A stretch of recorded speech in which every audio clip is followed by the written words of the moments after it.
O All News dessa segunda-feira, que já começa com notícias muito tristes, daquelas que a gente não gostaria de dar. Infelizmente, a gente anuncia aqui a morte do Papa Francisco, que nos deixou aos 88 anos. O Vaticano anunciou a morte do Papa essa madrugada e a gente dá sequência aqui ao longo da manhã, ao longo do dia, dessa cobertura especial sobre o adeus ao Papa, o primeiro Papa latino-americano, o primeiro jesuíta também, que deixa aí um legado muito importante de tolerância, de diálogo, não só para a igreja, mas para a sociedade como um todo. O Papa que promoveu uma série de transformações nessa mais de uma década de papado no mais alto posto da Igreja Católica, que a gente vai lembrar ao longo do programa por aqui, sempre regado de um monte de ineditismos, começando até pela escolha do nome Papa Francisco, que ele conta, gente, que veio depois de o cardeal brasileiro no conclave que escolheu o nome dele pedir para que o Papa não esquecesse dos pobres ao longo dos anos que viriam. Papa que lutou até o fim. Nesse domingo de Páscoa, a gente teve a alegria de anunciar e trazer aqui as imagens dele fazendo um esforço enorme para dar a bênção aos fiéis nesse domingo de Páscoa. A gente assistiu isso junto aqui, ele subindo na sacada lá na Basílica de São Pedro para essa bênção, mesmo com muita dificuldade. Papa que aos 88 anos lutou muito. A gente acompanhou que foram 5 semanas de internação que ele teve recentemente, lutando contra uma pneumonia grave, contra todos os problemas respiratórios. Passou por momentos críticos ao longo dessa internação e mesmo depois, com a alta, foi para a residência na Casa Santa Maria, que inclusive é outro simbolismo também do papado dele, a escolha de onde viver. Ele que não queria viver isolado, queria viver próximo dos responsáveis por fazer a igreja ali no dia a dia. Ele que esteve ali até o último momento, perto dos seus fiéis. Antes da gente dar sequência aqui na nossa cobertura, destacando várias curiosidades e importâncias do legado do Papa, aproveito para trazer aqui as informações de momento que a gente tem da nossa cobertura sobre, inclusive, o funeral do Papa. O corpo do Papa Francisco, gente, vai ser colocado em um caixão na tarde de hoje. A cerimônia está prevista para ser realizada às 3 da tarde, no horário de Brasília, na capela da Residência Santa Marta, onde ele vivia. De acordo com o Vaticano, o cardeal Kevin Joseph Farrell, que é o camelengo da Igreja Romana, vai presidir esse rito de certificação da morte do Papa e a colocação, então, do corpo no caixão, que vai ficar exposto por 3 dias na Basílica de São Pedro para a devoção dos fiéis. A data exata do funeral será definida pelo Colégio dos Cardeais já nas próximas horas e a gente vai trazendo as atualizações para vocês por aqui ao longo do programa, nessa cobertura que será intensa, mas muito especial e muito importante. Por isso eu conto, é claro, com a sua participação aqui, seja no nosso chat do YouTube no UOL ou também na nossa audiência na televisão, nos nossos canais, Claro, na Vivo TV e nas demais operadoras. Estou aqui aguardando a sua participação. Comigo aqui hoje eu vou trazendo, já tenho a honra de receber comigo o Josias de Souza e o Ronilson Pacheco para essa cobertura triste, mas tão especial, né, meninos? Já agradeço demais aqui a participação de vocês comigo e queria começar com você, Ronilson, porque ontem mesmo a gente estava acompanhando a fala do Papa, a bênção que ele deu lá em Roma, lá no Vaticano, para os fiéis, nessa fala que a gente não sabia que seria ali a final dele. Inclusive, a gente separou um trechinho aqui para rememorar, para lembrar esses momentos finais do Papa Francisco. Vamos assistir. Fratelli e sorelle, buona Pasqua. Nostra esistenza, che non è fatta per la morte, ma per la vita. In questo giorno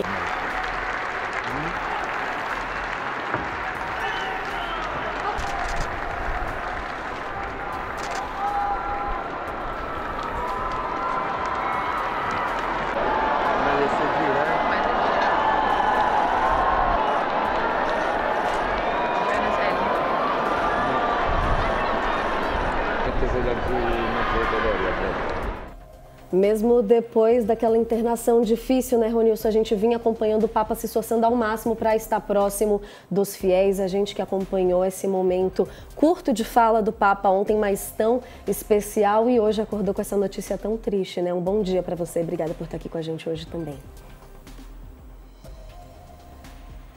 Acho que a gente está com um probleminha no seu áudio, Ronilson. Agora sim a gente conseguiu. Pode retomar. Bom dia. Estão me ouvindo agora? Agora sim. Ah, beleza. Bom dia, Natália. Bom dia, Josias. Bom dia, Padre Júlio. Prazer estar aqui com vocês também. Pois é, Natália, torna o dia de hoje muito diferente, né? O Papa Francisco não só mais presente com os seus fiéis, com o povo, fisicamente, no seu esforço na mensagem de Páscoa, mas também sendo mais acessível, né? Eu acho que não é trivial a gente lembrar como ele exigiu que o seu boletim, o seu processo, né, de recuperação, do seu tratamento, fosse tornado público, né, com boletins diários, o que é uma coisa inovadora para a Igreja Católica, né, para o Vaticano, que é sempre muito associado tudo com muito sigilo, muito segredo, muito mistério. Daí o sucesso, né, parte do sucesso do interesse do filme Conclave, que agora já se torna um clássico por levar grande parte das pessoas para dentro de um cotidiano tão misterioso para muita gente. Então, é uma notícia extremamente impactante, né? Eu acho que é um reverso, porque a gente encheu a gente de esperança ver o Papa Francisco no seu esforço, na mensagem de Páscoa. A ideia era que a sua recuperação estava em processo, e a gente amanhece com uma notícia completamente diferente. Tem um impacto global gigante, eu acho que a gente vai passar o dia inteiro falando isso, mas acho que é importante frisar a virada importante que o Bergoglio fez para a Igreja Católica. Um Papa que fez uma virada importante, né? A Igreja Católica que vinha de João Paulo II, né? Um Papa que ficou muito marcado pelo seu enfrentamento com relação a movimentos comunistas, seja na Europa, seja na América Latina, um certo enfrentamento ali com relação à teologia da libertação na América Latina. O Ratzinger, que tem muita estima, né, por grande parte de católicos conservadores, que o consideram, inclusive, o verdadeiro Papa, né, sua intelectualidade, sua rigidez, seu posicionamento conservador.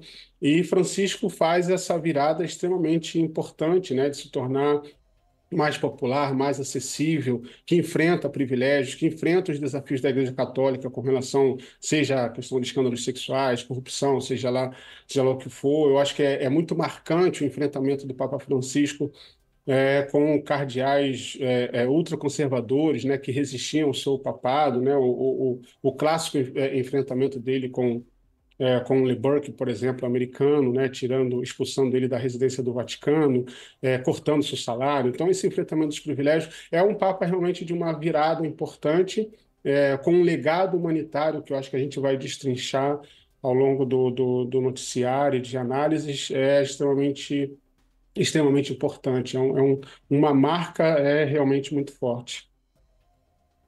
De Francisco está terminando aqui, mas o que a gente espera é ver esse legado sendo levado para frente, como você estava destacando, né, Ronilson? Para passar para o Josias aqui, eu queria aproveitar, inclusive, para trazer o momento do anúncio lá no Vaticano da morte do Papa Francisco. O Vaticano destacando ali justamente que o Papa ensinou a viver os valores do Evangelho com fidelidade, coragem e amor universal, especialmente em favor dos mais pobres e marginalizados. Essa grande marca do Papa Francisco. Vamos assistir esse momento também.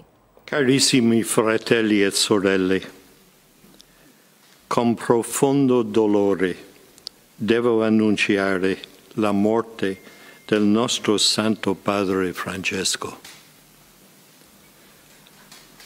Alle ore 7:35 di questa mattina, il Vescovo di Roma Francesco è tornato alla casa del Padre. La sua vita tutta intera è stata dedicata al servizio del Signore e della sua Chiesa.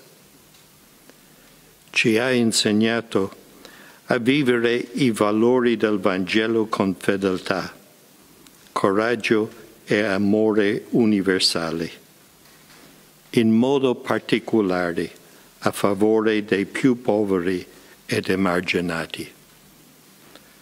Con immensa gratitudine per il suo esempio di vero discepolo del Signore Gesù, raccomandiamo l'anima del Papa Francesco all'infinito amore misericordioso di Dio Uno et trino. Ensinamentos tão importantes, né, Josia, que a gente vê aqui. Importante que o Ronilson destacou também questões de transparência que o Papa trouxe ao longo de todo esse processo duro de saúde que a gente vinha acompanhando dele, enfrentando, né, Josias? Um bom dia para você. Bom dia, na medida do possível. É triste a notícia, né? E é impressionante como o crepúsculo do Papa Francisco foi marcado por um paradoxo, né? Ele presenteou a igreja com uma lufada de ar puro e morreu convalescendo de uma asfixiante crise respiratória, que foi provocada por uma infecção bacteriana. Teve pneumonia nos 2 pulmões, né? E deixa como legado um dilema crucial para o futuro dos católicos. O sucessor do Papa vai ter que optar entre manter a oxigenação ou abaixar o tapete que o Francisco levantou. O trabalho do Papa Francisco ficou inconcluso.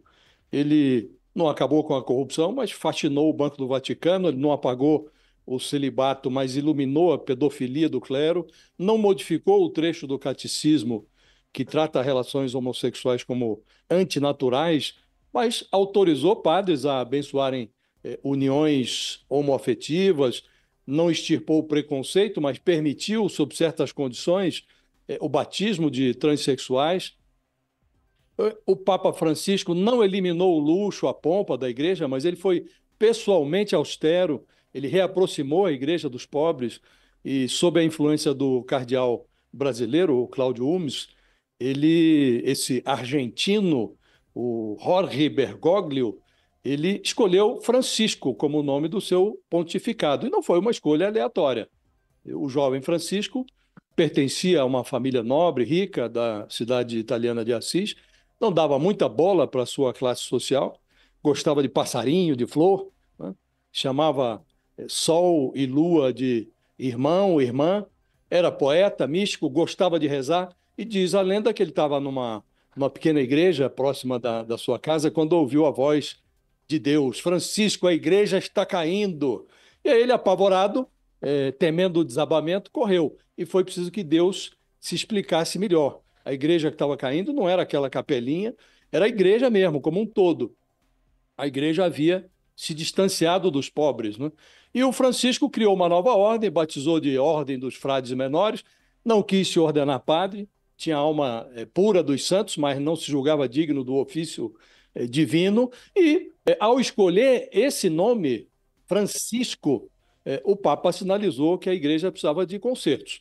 O DNA da fumaça da Capela Sistina é conservador, mas o conclave que vai escolher o sucessor do Papa Francisco vai cometer um grave equívoco se desconsiderar a evidência de que ainda há muito a ser removido embaixo desse grande tapete que o Papa Francisco levantou. Ele promoveu avanços notáveis na igreja e vai ser uma pena se o sucessor tomar o rumo do retrocesso.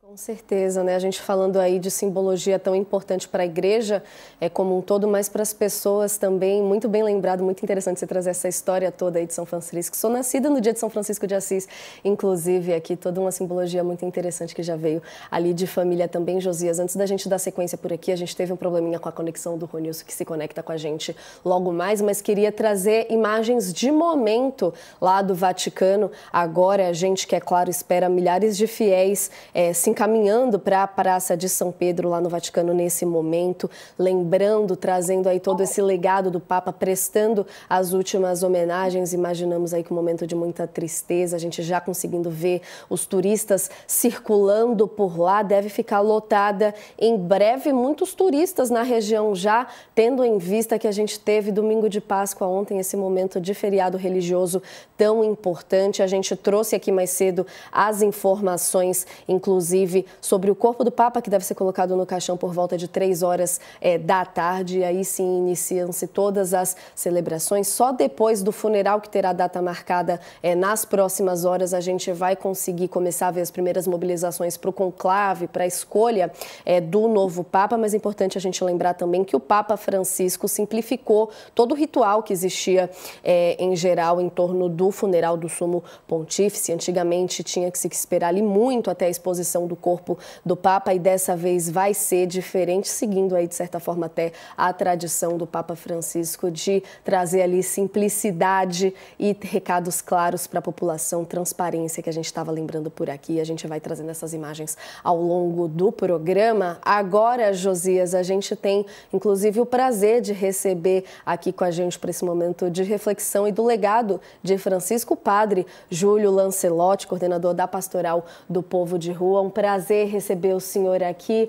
padre, para a gente pensar um pouco junto sobre esse momento triste, essa notícia triste, mas da importância de o legado de Francisco ser levado para frente. Queria já dar um bom dia para o senhor e já começar te perguntando quais foram as transformações que o Papa Francisco trouxe para a igreja. Meus sentimentos, inclusive, mas é importante a gente registrar essa história aqui, né? Um bom dia.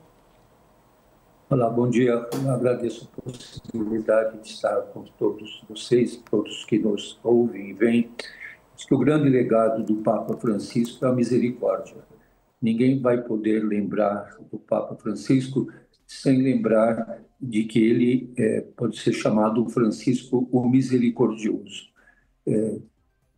Todo o ensinamento do Papa Francisco passa por isso, pela misericórdia, pela compaixão, pela proximidade. Eu acho que isso que ele trouxe. E isso também trouxe as reações, porque o Papa Francisco se colocou ao lado dos abandonados, dos esquecidos, dos rejeitados, dos discriminados. Ele mesmo no Vaticano, nas colunatas do Vaticano, abriu o refeitório, o dormitório, lavanderia para as pessoas em situação de rua. Tem um dado interessante que alguns desses moradores de rua que morreram ali nas imediações do Vaticano, ele pediu para que fossem sepultados no cemitério que há dentro do Vaticano, que é só de nobres. E eu vou contar um detalhe interessante. Esteve aqui me visitando há algum tempo atrás uma irmã brasileira que trabalha no Vaticano e que trabalha justamente num departamento que é chamado a Esmolaria do Papa, isto é, onde faz as doações, as obras de caridade do Papa. E essa irmã, ela faz a comida de que é levada para os moradores de rua. E ela me contou que muitas vezes, quando ela chegava com as quentinhas, as marmitas, para entregar para os moradores de rua, eles diziam: o Papa passou aqui agora há pouco. O Papa passou por aqui. E ela ficava surpresa e eles muito felizes, dizendo: o Papa passou por aqui. Então, o Papa Francisco tem essa criatividade, essa força interior, essa ousadia de viver o amor. E isso marcou muito fortemente o seu pontificado. Só a história vai nos mostrar a grandeza, a importância e o impacto que o Papa Francisco trouxe e traz para a humanidade.